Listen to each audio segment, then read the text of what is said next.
ಭಯೋತ್ಪಾದಕರು ಅನ್ನುವಂಥ ಸಂದರ್ಭದಲ್ಲಿ ರಾಮೇಶ್ವರಂ ಕೆಫೆ ಬಗ್ಗೆ ಮಾತಾಡಲೇಬೇಕು. ಇನ್ನೂ ಕೂಡ ಅವನು ಯಾರು ಏನು ಅನ್ನುವಂಥದ್ದು ಪತ್ತೆಯಾಗಿಲ್ಲ. ಪೊಲೀಸರು ಕಣ್ಣಿಗೆ ಎಣ್ಣೆ ಬಿಡ್ಕೊಂಡು ಹುಡುಕ್ತಾ ಇದ್ದಾರೆ.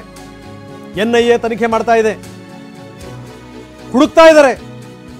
ಇವತ್ತಿಂದ NIA IG ಸಂತೋಷ್ ರಸ್ತೋಗಿ ನೇತೃತ್ವದಲ್ಲಿ ಇನ್ವೆಸ್ಟಿಗೇಷನ್ ಶುರುವಾಗ್ತಾ ಇದೆ. ಇದಕ್ಕೂ ಮೊದಲು ಪೊಲೀಸ್ ಅಧಿಕಾರಿಗಳ ಜೊತೆಗೆ NIA ಅಧಿಕಾರಿಗಳ ಸಭೆ ಮಾಡ್ತಾರೆ, ಚರ್ಚೆ ಮಾಡ್ತಾರೆ. ಯಾವ್ಯಾವ ಅಂಕಿಅಂಶಗಳನ್ನು ಯಾವ್ಯಾವ ವಿವರಗಳನ್ನು ಕಲೆ ಹಾಕಿದಿರಿ ಅದೆಲ್ಲ ವಿವರಗಳ ಮಾಹಿತಿನ ಪಡಿತಾರೆ.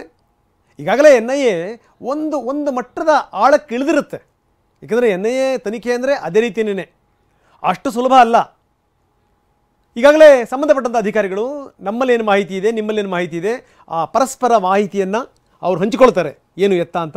ಯಾಕಂದರೆ ಈ ಬಾಂಬ್ ಸ್ಫೋಟ ಏನು ನಡೀತು, ಅಲ್ಲಿ ಇದ್ದಂಥ ಹೊಗೆ, ಅಲ್ಲಿ ಸಿಕ್ಕಂಥ ವಸ್ತುಗಳು, ಅಲ್ಲಿದ್ದಂಥ ಸ್ಯಾಂಪಲ್ಗಳು, ಅದೆಲ್ಲದರ ವಿವರಗಳನ್ನು ಕಲೆ ಹಾಕಲಾಗಿದೆ. ಇನ್ನು CCTV ಕ್ಯಾಮ್ರಾಗಳು, CDRಗಳು, ಅದೆಲ್ಲದರ ವಿವರಗಳು.